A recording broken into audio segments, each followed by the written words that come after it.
Baik, Ustadz, Ana mau bertanya nih terkait akun-akun yang di dalamnya berisi video-video dengan maksud untuk berdakwah. Nah, kebanyakan yang ditampilkan di dalam video-video di akun tersebut berupa bentuk bantahan atau menampilkan kekeliruan suatu golongan atau sekte.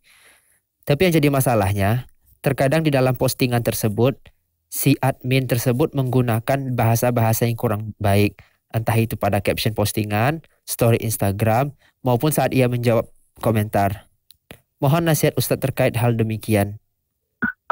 Baik. Pertama saya menyarankan kepada teman-teman ya yang berdakwah melalui media sosial, seperti nasihat saya di awal pembahasan, itu harus ada yang membimbing, harus ada yang mengarahkan, karena jangan sampai modal semangat yang dimiliki oleh mereka, sesuatu kebaikan yang mereka ingin dapatkan justru dijelekkan hasil yang dia dapatkan. Jadi akun-akun yang memang berdakwah, ya dia mencari ustadz yang selalu membimbingnya, selalu mengarahkannya dari kalangan orang-orang yang berilmu, supaya tujuan dia untuk mendapatkan pahala dari menyebarkan dakwah itu adalah sesuatu yang didapatkan, bukan justru dosa. Ya, karena Nabi kita Muhammad SAW menyebutkan dalam hadisnya, ada di antara kalian yang membuat orang-orang lari dari dakwah. Ini merupakan sesuatu pukulan yang keras buat kita, di mana Nabi SAW berbicara ini di depan para sahabatnya, yang mereka memiliki ilmu, memiliki takwa, memiliki wara, dan memiliki kehati-hatian. Tetapi bersama dengan itu, Rasulullah mengingatkan ada di antara mereka yang membuat orang lari dari dakwah. Dan kita tidaklah semulia sahabat, ilmu kita tidak semulia mereka. Ya, ketaatan kita tidak setaat mereka, ketakwaan kita tidak setakwa mereka, keikhlasan kita tidaklah seikhlas mereka. Maka tentunya kalau mereka itu membutuhkan bimbingan, maka kita harus lebih lagi membutuhkan bimbingan. Jangan sampai tujuan yang ingin kita capai untuk menyebarkan kebaikan dalam dakwah, akhirnya justru dosa yang kita dapatkan yang membuat orang lari dari dakwah, mencoreng dari nama dakwah, dan yang semisalnya.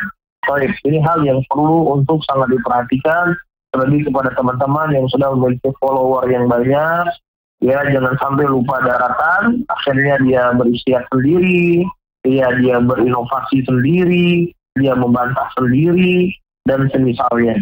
Ya, dan yang kedua, kalau kita membaca penjelasan para ulama kita di dalam membantah, ya banyak sekali nasihat-nasihat yang berharga.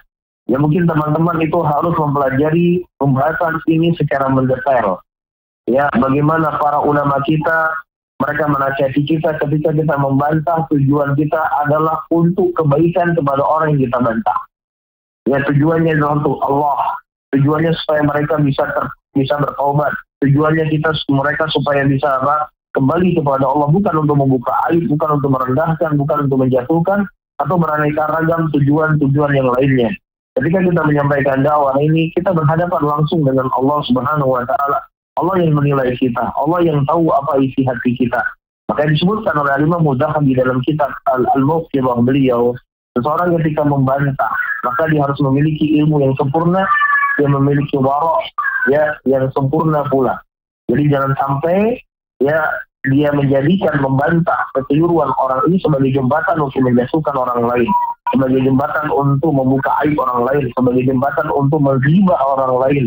Ini sesuatu yang perlu untuk diperhatikan rambu-rambunya oleh kaum muslimin, karena secara hukum asal kehormatan muslimin itu dijaga. Inna dima'akum wa amwalakum wa arabakum haramun alaikum kahurmati yaumikum hadha wa fi syarikum hadha, kata Rasulullah. Sesungguhnya harta kalian, darah kalian, kehormatan kalian dan sesuatu yang terjaga. Ya, sesuatu yang dimuliakan sebagaimana mulianya hari ini, sebagaimana mulianya bulan ini, sebagaimana mulianya Mekah, kota negeri ini. Ya, Rasulullah menjadikan kehormatan muslimin itu kedudukannya sama seperti hari Arafah, sama seperti Mekah kedudukan kemuliaan mereka. Jadi jangan sembarangan, dan orang-orang harus berhati-hati dengan kehormatan seorang muslim.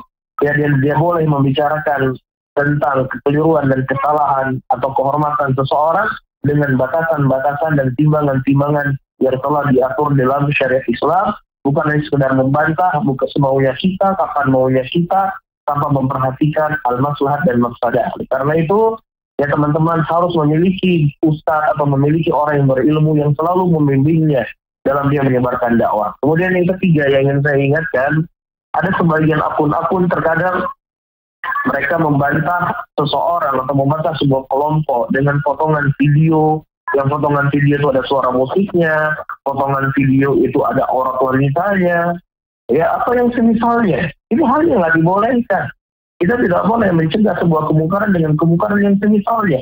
Kita ingin membantah, tetapi video yang kita munculkan adalah suara nyanyian, mereka bernyanyi, kita share, mereka ada musik, kita share, mereka ada wanita-wanita, ya kita share, ya, kemudian dibantah. Ini namanya mencegah kemungkaran dengan kemungkaran yang semisalnya. Tidak demikian cara membantah kemungkaran.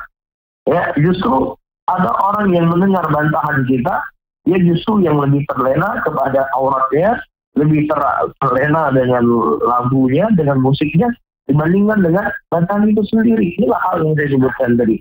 Kenapa ini bisa terjadi? Karena tidak terbimbing. Dia tidak terbimbing dari orang-orang yang berilmu, hanya memiliki modal semangat saja. Ya, maka ini kita khawatirkan bukan kebaikan yang didapatkan, justru apa?